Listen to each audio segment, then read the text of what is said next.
Seamos honestos. Para la mayoría de nosotros, China y su historia son tan desconocidas como la cara oculta de la luna.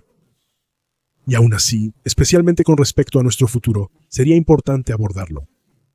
¿Quién conoce aquí las razones de la Guerra Civil China, que duró 22 años, desde 1927 hasta 1949, por el liderazgo político nacional, donde se enfrentaron diversas corrientes políticas?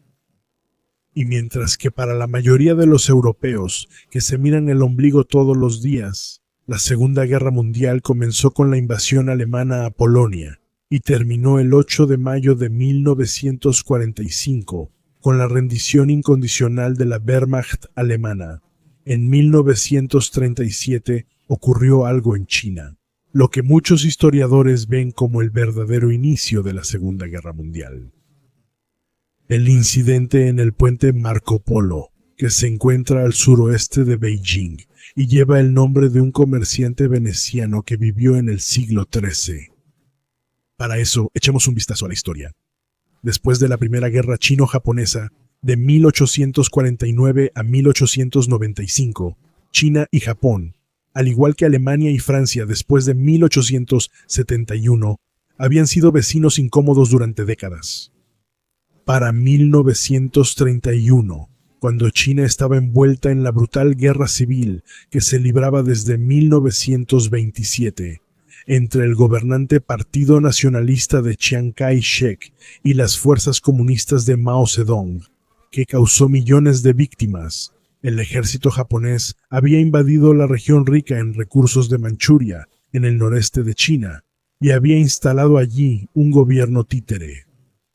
Y como el gobierno nacionalista bajo Chiang Kai-shek veía inicialmente una amenaza mayor en Mao que en los invasores japoneses, estos últimos continuaron avanzando cada vez más en el norte de China.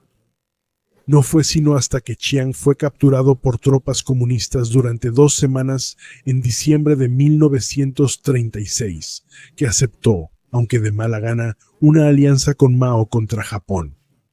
Luego, en la noche del 7 de julio de 1937, soldados japoneses realizaron ejercicios nocturnos cerca del puente Marco Polo. Y después de que el soldado japonés Shimura Kikuyoro tuvo que salir y aparentemente se perdió en la oscuridad, y se escucharon disparos, los soldados japoneses quisieron buscar a su compañero en la ciudad vecina de Wanping, pero los chinos que estaban de guardia allí se lo impidieron. Parece que el soldado Kikuyo ya había reaparecido. Pero como eso no se había informado al frente, el comandante japonés ordenó atacar, lo que resultó en escaramuzas. Pero después de que Chiang Kai-shek anunciara que a partir de ese momento se defenderían, de hecho, el 7 de julio de 1937 comenzó la Segunda Guerra Sino-Japonesa, que duró hasta el 9 de septiembre de 1945. Con atrocidades increíbles cometidas por las tropas japonesas contra la población china. Al final de los 8 años de guerra, entre 15 y 20 millones de personas habían muerto, principalmente civiles inocentes.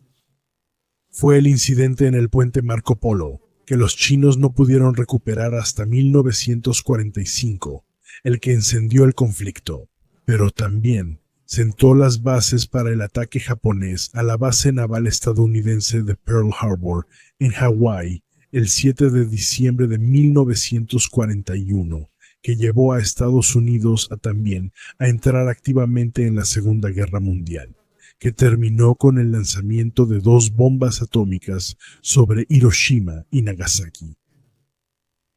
Pero el desinterés de Europa también se refiere al ejército chino, aunque la mayoría no sabe nada sobre la fuerte influencia de los asesores militares alemanes, que duró de 1927 a 1938, y que todavía se puede ver hoy en los ejércitos de China.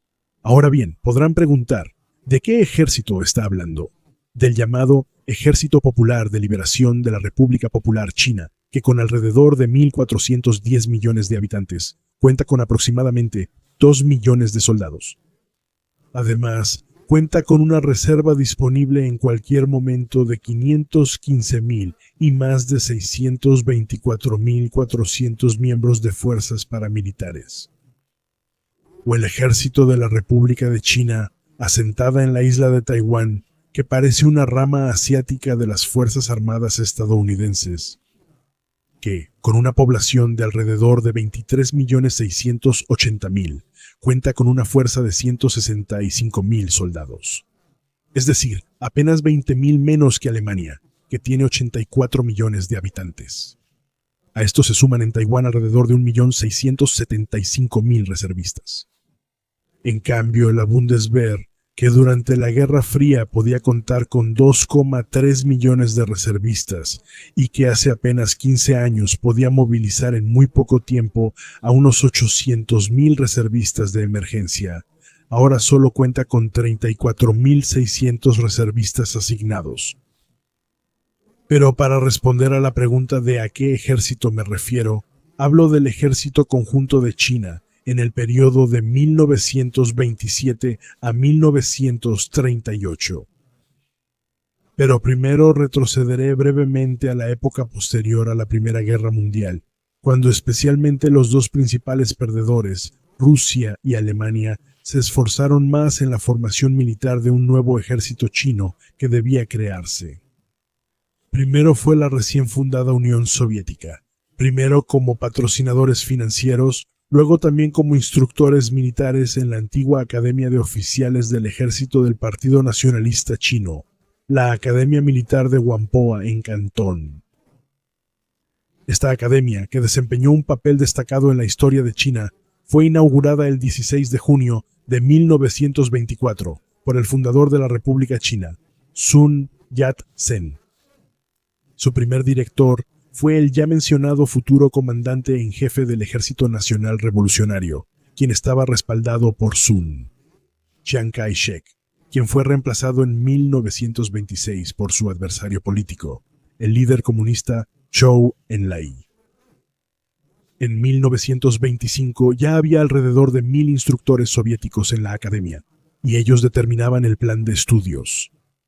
Sin embargo, después de que durante la Guerra Civil, a partir del 9 de julio de 1926, Chiang Kai-shek expulsó violentamente a los comunistas del partido y del ejército durante la llamada Campaña del Norte, los instructores soviéticos abandonaron el país.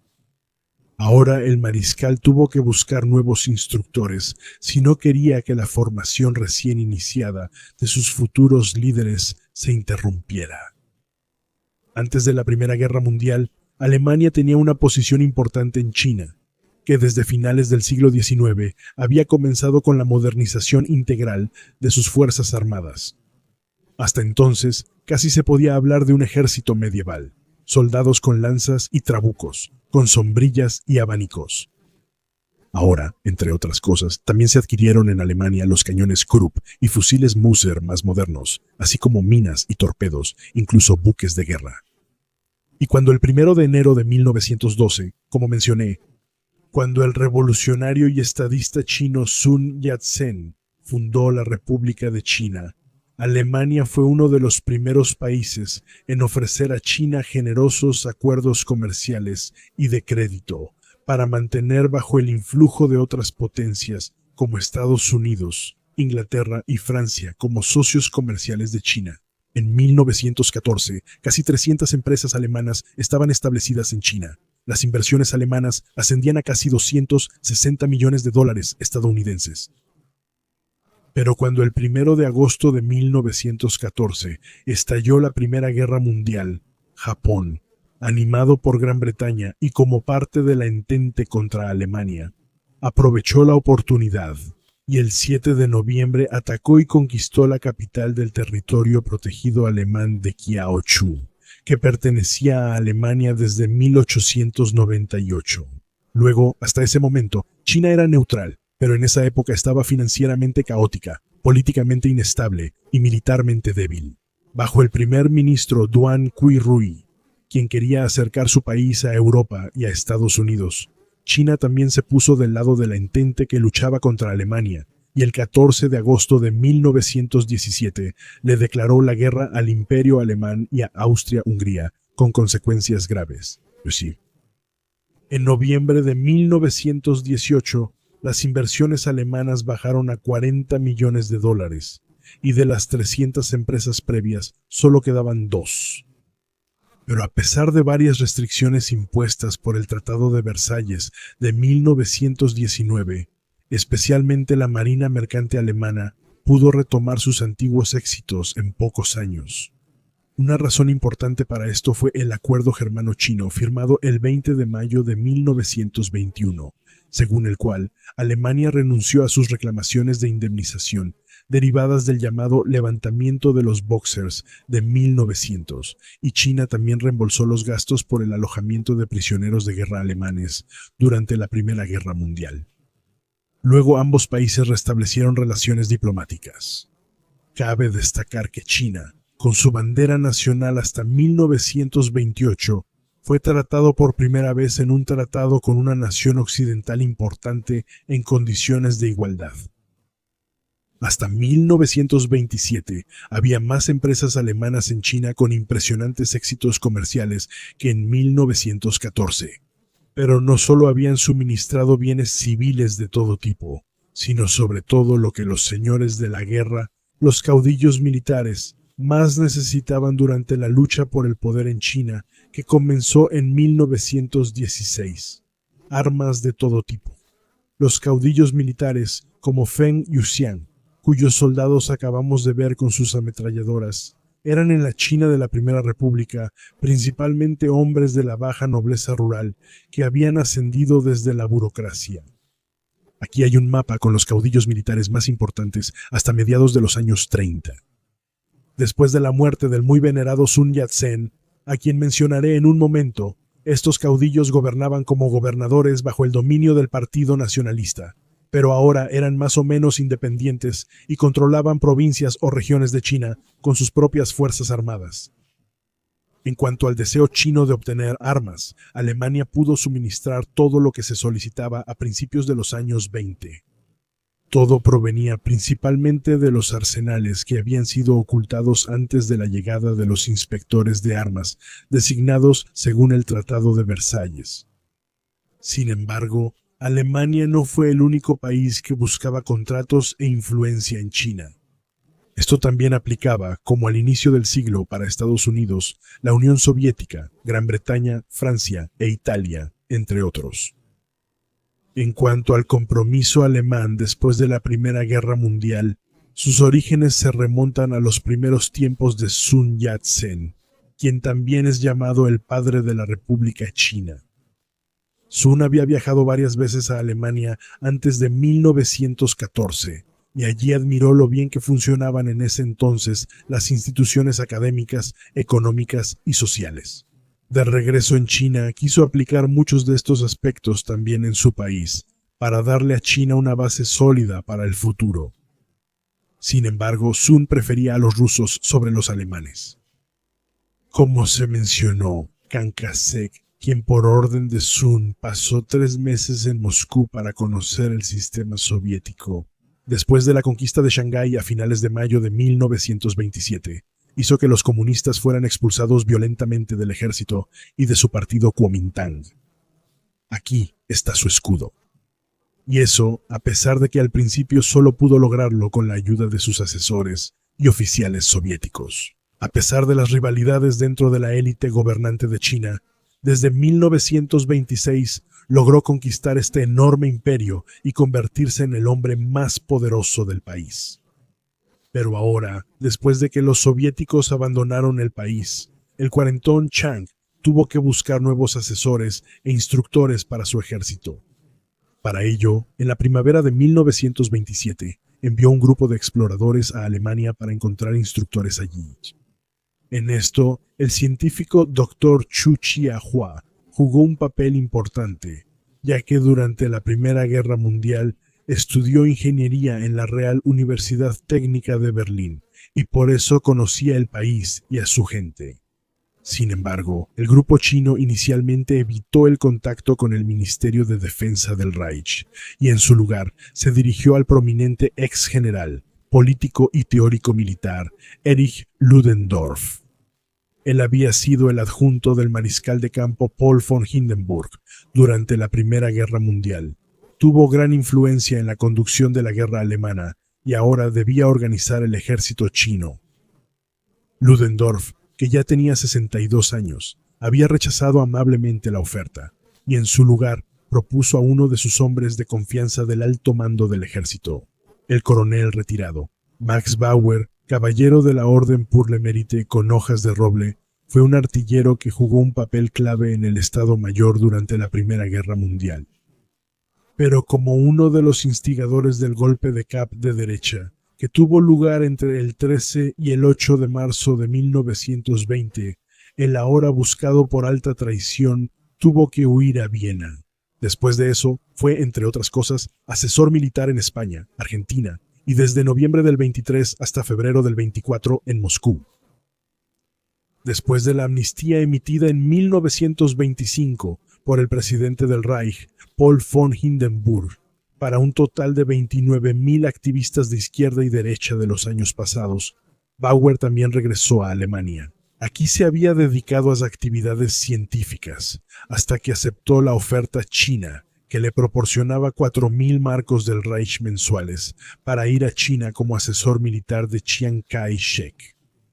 Después de 5 semanas en un barco, llegó a Cantón el 15 de noviembre de 1927, donde fue recibido solemnemente por representantes del gobierno nacional.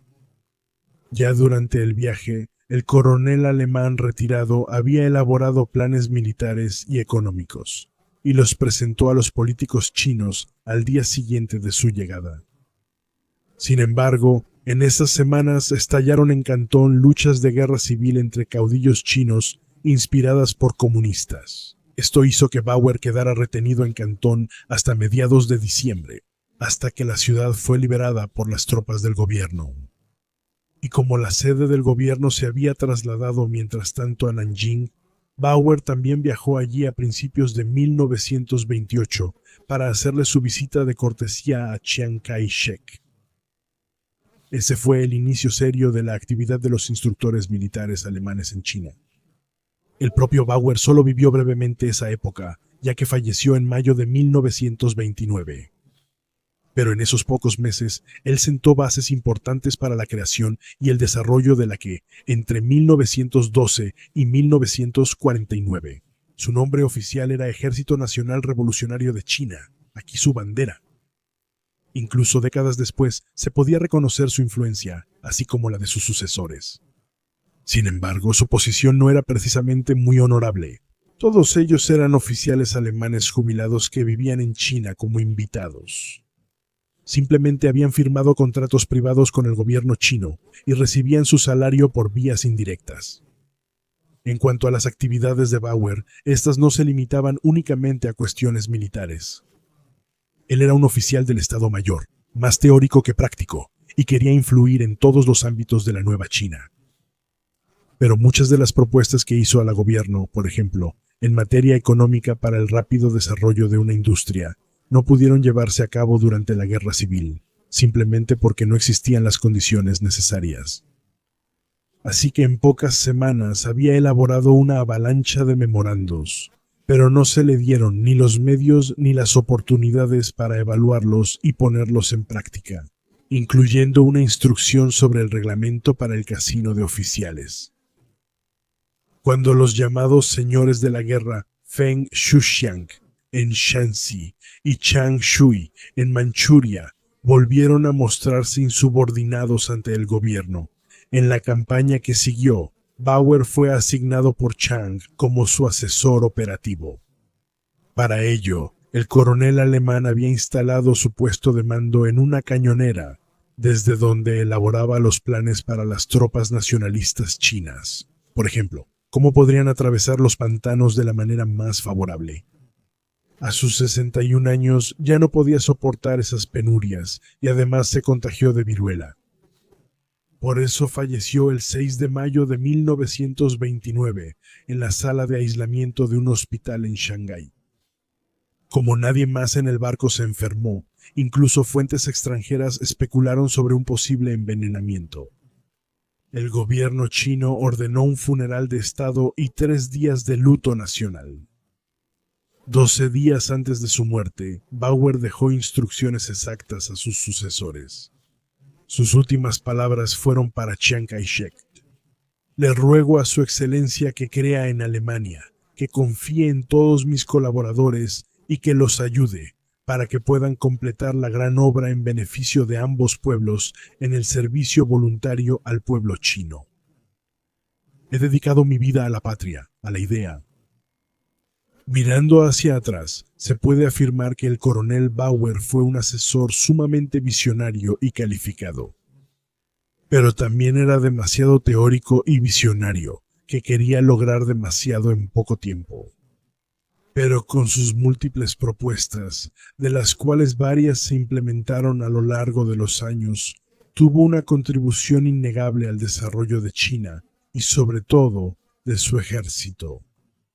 Además, logró convencer a la Reichswehr de establecer cuidadosamente una relación de trabajo más formal con el grupo secreto de asesores militares alemanes en Nankín. A la muerte de Bauer, había en total 6 oficiales del ejército y 2 de la Marina de Alemania en China. Sin embargo, el oficial de Marina de mayor antigüedad, el contraalmirante A. D. Ratzmann, como se puede leer en algunos lugares, no ocupaba un cargo militar, sino que era el jefe de la misión industrial alemana. Sin embargo, tras la muerte de Bauer, líder de los asesores alemanes, comenzaron entonces, como también se puede leer aquí, entre los oficiales alemanes, a intensificarse las fricciones y celos, que casi terminan con toda la misión. El principal responsable de esto también fue el sustituto de Bauer, quien llegó a China en 1929, el teniente coronel retirado nacido en 1876 en Germersheim am Rhein, Hermann Kriebel.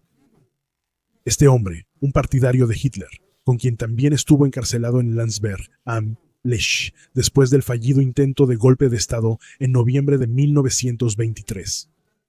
Después de la muerte de Bauer, ahora como director, se reveló en muy poco tiempo como un verdadero dolor de cabeza, totalmente poco diplomático y, frente a los chinos, arrogante y despreciativo, además de estar constantemente en conflicto con los oficiales seleccionados por Bauer y con los funcionarios civiles alemanes. Kakasek finalmente tiró del freno de emergencia en mayo del 30 y exigió la destitución de Griebe, lo cual sucedió el 23 de mayo. Ya el 18 de junio de 1929, el exteniente general Friedrich Lindemann, nacido en 1868, había llegado a China como el oficial de mayor rango. Lindemann, cuyo hijo Fritz, quien fue condecorado en 1941 con la Cruz de Caballero de la Cruz de Hierro, fue general de artillería y participante del complejo 20 de julio de 1944. Después de un intento de suicidio y heridas de bala causadas por el servicio de seguridad, falleció el 22 de septiembre de 1944 en el Hospital de la Policía de Berlín. Estuvo en China hasta 1940, como asesor militar y profesor de historia militar en la Academia Militar de Whampoa. Como aún no se había designado un sucesor directo de Bauer, Lindemann, al igual que los demás, estaba contratado solo mediante un acuerdo privado, y a pesar de su rango, no pudo asumir oficialmente el mando de la misión militar alemana. Mientras tanto, el grupo de asesores alemanes estaba compuesto por 14 asesores civiles y 25 exoficiales alemanes. Las divisiones que entrenaban se volvían cada vez más alemanas, pero incluso Lindemann cayó enfermo en ese clima inusual y regresó en 1934 a Alemania. Su sucesor fue el teniente general retirado Hans Simstorff. Aquí se le puede ver poco antes de su partida, saludando a una delegación de oficiales soviéticos que visitaban un ejercicio de ingenieros alemanes en Burg, junto al Elba. Es interesante echar un vistazo rápido a las diferentes motivaciones de los protagonistas para trabajar en el lejano oriente. Lo único que tenían en común era que todos pensaban de manera más bien conservadora. Algunos exoficiales no lograron encontrar puesto en el ejército, que se había reducido mucho. Algunos eran idealistas o anticomunistas acérrimos. Algunos eran nacionalsocialistas buscados por las autoridades alemanas antes de 1933. Y otros eran judíos que, tras la llegada al poder de Hitler, ya no veían ninguna perspectiva. Por cierto, los comunistas chinos también tenían asesores militares alemanes, como por ejemplo Otto Braun, nacido en 1900 en Ismaning, Baviera, bajo cuyo liderazgo en 1934 el Ejército Rojo Campesino chino sufrió pérdidas tan graves que fue enviado de regreso a Moscú.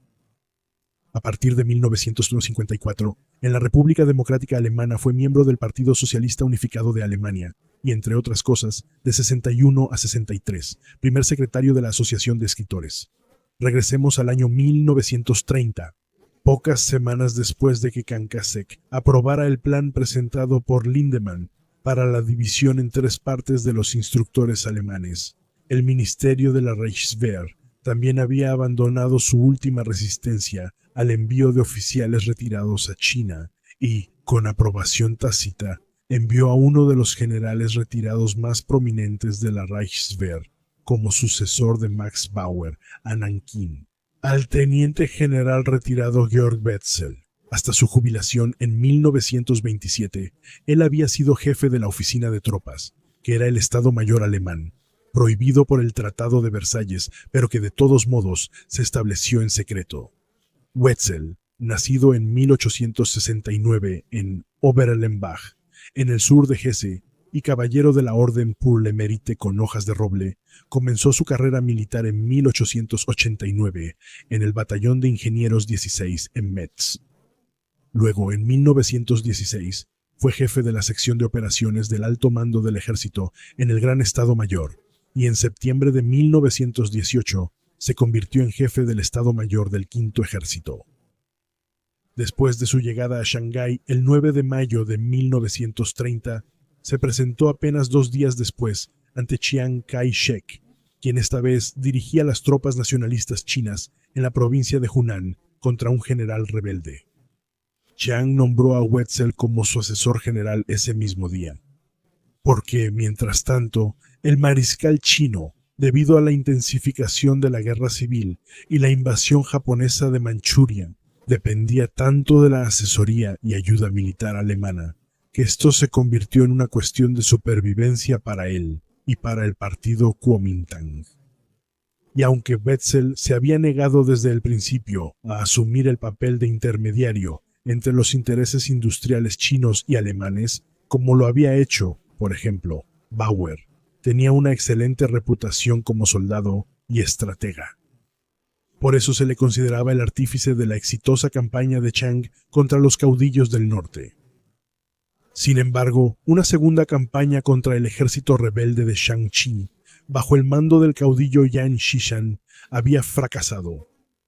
Esta vez, los generales chinos no siguieron las órdenes del general alemán y prefirieron, como de costumbre, librar sus batallas por su cuenta. Antes de que Wetzel partiera hacia China en abril del 30, había establecido su propia oficina de inteligencia en Berlín, la cual ahora enviaba informes regulares también a las autoridades oficiales en Alemania. Con esto, los asesores en China obtuvieron a partir de 1930 una posición semioficial y prácticamente también estaban bajo la protección del Ministerio de la Reichswehr.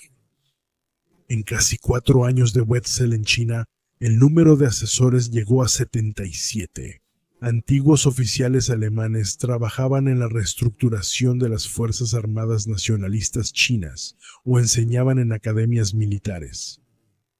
Sin embargo, cuando señaló las debilidades del sistema y exigió una reorganización completa debido a las deficiencias del liderazgo chino superior y al mal armamento, se encontró con la fuerte resistencia de fuerzas influyentes del partido Kuomintang, que temían por sus beneficios personales. Pero a pesar de todas las resistencias, Wetzel había elaborado, entre otras cosas, un plan trienal para la reorganización del ejército chino. Por ejemplo, intensificó la formación de los oficiales y del Estado Mayor General en la Academia de Nankín, que luego quedó directamente bajo el mando de Chiang Kai-shek. Sin embargo, Este paso llevó a un conflicto con el teniente general Lindemann, quien por razones personales no quería estar bajo el mando de Wetzel. Aún así, continuó con su programa de reformas, aumentó el número de oficiales alemanes de instrucción y enseñanza, estableció escuelas militares para todas las ramas del ejército y, con ingenieros traídos de las fábricas Junkers de Dessau a China, intensificó la industria armamentista.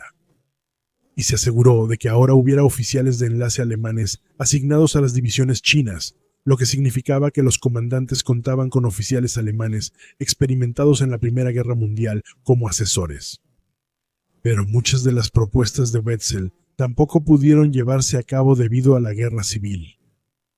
Además, eso había provocado, junto con el avance constante de los japoneses desde el este, desde 1931, que Chiang Kai-shek ahora quería adquirir un peso pesado europeo que tuviera conocimientos políticos y militares y que fuera capaz de ayudar a poner fin a la guerra civil.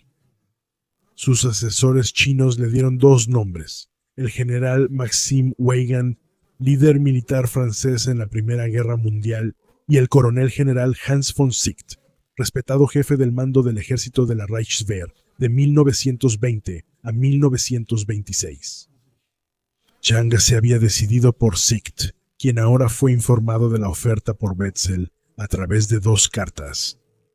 El intento de Sicht en 1925 de postularse como candidato del Partido Popular Alemán en las elecciones presidenciales del Reich había fracasado, y como en 1926 fue destituido de su cargo por el ministro de Defensa del Reich, Otto Gessler, debido a una trivialidad exagerada por la prensa de izquierda, el 20 de septiembre de 1932 había dado su consentimiento.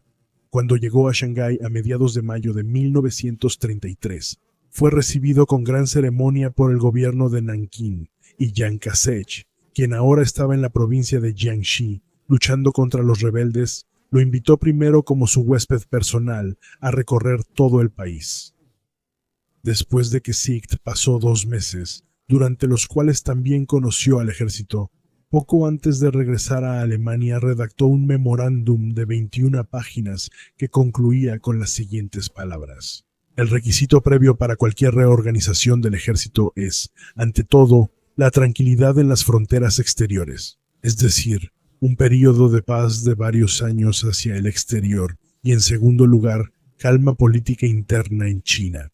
Antes de que se cumplan estas dos condiciones, no se puede iniciar con éxito el trabajo de desarrollo militar. Con eso, dio en el clavo sobre por qué tantos planes de reforma de sus predecesores se habían estancado. Von Sicht también exigió reorganizar el ejército, considerando que China no tenía un ejército pequeño, sino demasiado grande. Por lo tanto, China debería aspirar primero a tener un ejército más pequeño, pero óptimamente entrenado y armado, como el ejército de 100.000 hombres bien entrenado de la República de Weimar.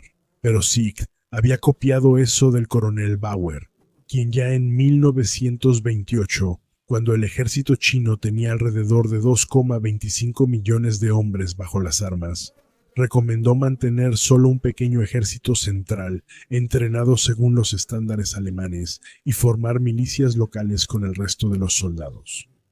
La segunda gran idea fundamental de Sicht fue su inquebrantable exigencia de crear una industria civil y militar china propia, que produjera todo lo que el país pudiera necesitar en tiempos de paz y de guerra. Sobre esto se puede leer en el diario privado de Sicht. Solo mediante nuestras propias fuerzas y siguiendo nuestro propio ejemplo hay posibilidades de éxito. No se pueden comprar recetas en el extranjero. Sicht había causado tal impresión en Chiang Kai-shek durante su visita a China, que el 8 de agosto de 1933 le preguntó si no quería venir a China como su asesor general. Y de hecho, el general retirado aceptó la oferta. Pero ahora el general Wetzel se sintió pasado por alto y renunció a su contrato. El 7 de mayo de 1934, Sicht, de 68 años, salió de Berlín con su esposa y llegó a Shanghái 4 semanas después, para luego establecer su residencia en la sede del gobierno en Nankín. Después de que Chiang le asegurara su total apoyo en la reunión del 28 de abril de 1935, Sicht formó su propio equipo. Con el nacimiento en 1887 en la finca Blumenthal, en el distrito de Neisse, el teniente general Alexander von Falkenhausen, nacido en 1887, fue su representante y jefe del Estado Mayor. De joven, estuvo presente en 1900 en la represión de la rebelión de los Boxers en China. Luego, de 1900 a 1914, fue agregado militar en Tokio. Pero ya en junio de 1935, el enfermo Sicht tuvo que tomar unas largas vacaciones de recuperación, por lo que von Falkenhausen asumió la gestión de los asuntos. Aunque tras su recuperación, pudo encargarse de la formación militar y también política de los comandantes y generales chinos. Pero después de que su estado de salud volvió a empeorar, el 5 de marzo de 1935 emprendió el viaje de regreso a Alemania como un hombre enfermo, donde falleció el 9 de octubre de 1936 y fue sepultado con un funeral de Estado, incluyendo también la bandera nacional china. Al mirar atrás, se atribuyen grandes éxitos al general von Sicht. Con la fundación de la compañía comercial HAPO, amplió aún más las capacidades industriales de China y utilizó sus conexiones para introducir en gran cantidad equipo y material alemán moderno. Desde cascos de acero hasta artillería y vehículos, desde planos para tecnologías ferroviarias, fábricas de municiones o tecnologías de comunicación. Hoy se supone que durante esos años hasta el 60% del material bélico chino provenía de Alemania. Pero Sicht no actuó de manera completamente desinteresada. Aprovechó su gran prestigio en Alemania y en el lejano Oriente para ganar la mayor cantidad de dinero posible con relativamente poco esfuerzo. Su sucesor, el aristocrático general Alejandro von Falkenhausen, era de otra madera. De todos los líderes, él era el más respetado y probablemente también el más desinteresado, quien recibió la más alta condecoración china por parte del embajador taiwanés en Alemania en su 80º cumpleaños. Estuvo desde abril del 34 hasta julio del 38 como el asesor militar de Chiang Kai-shek. A diferencia de Wetzel, quien siempre estuvo en China de civil y evitó el contacto directo con las tropas de Chiang, se dice que von Falkenhausen, en la guerra chino-japonesa, durante la Segunda Batalla de Shanghái, del 13 de agosto al 9 de noviembre del 37, junto con su Estado Mayor alemán, usó uniformes chinos y acompañó a las tropas hasta el frente. Su popularidad, que aún persiste hoy en día, se demuestra en que los chinos colocaron un busto de él en el Museo Cluster Yangshuan. En cuanto a la guerra contra Japón, él recomendó una guerra de desgaste y agotamiento que Japón no podía ganar. El teniente general von Falkenhausen, después comandante de la Wehrmacht en Bélgica, Luxemburgo y el norte de Francia, permaneció 3 años más en China con el grupo de asesores alemanes.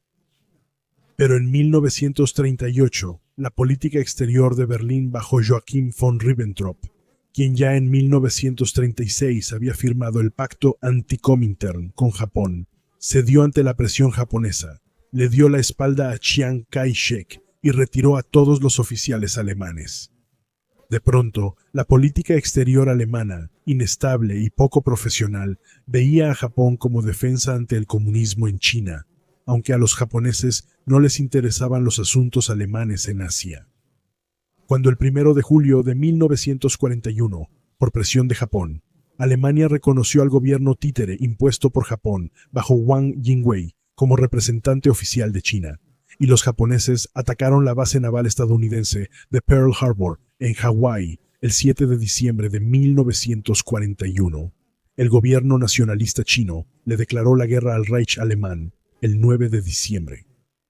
Como tras la declaración de guerra de China en 1917, también en 1941 no siguieron acciones militares y tampoco los ciudadanos alemanes privados fueron obstaculizados de ninguna manera por parte de los chinos.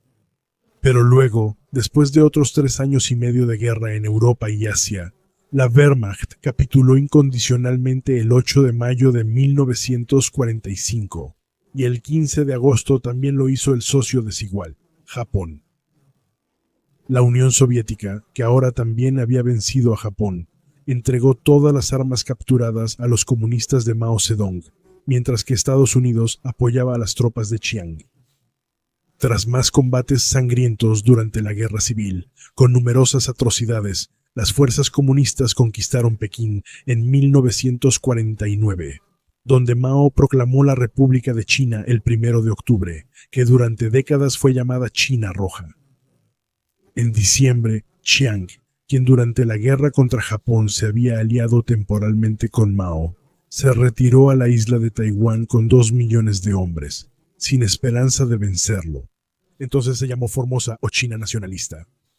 A principios de los 60, su hijo adoptivo, el general de división Chang Wei-wu, formado en 1938 como oficial en Alemania en el Regimiento de Cazadores de Montaña 98, ahora también planeaba nuevamente el reclutamiento de oficiales alemanes para entrenar al ejército nacionalista chino, con el fin de poder derrotar al ejército rojo de China en el continente.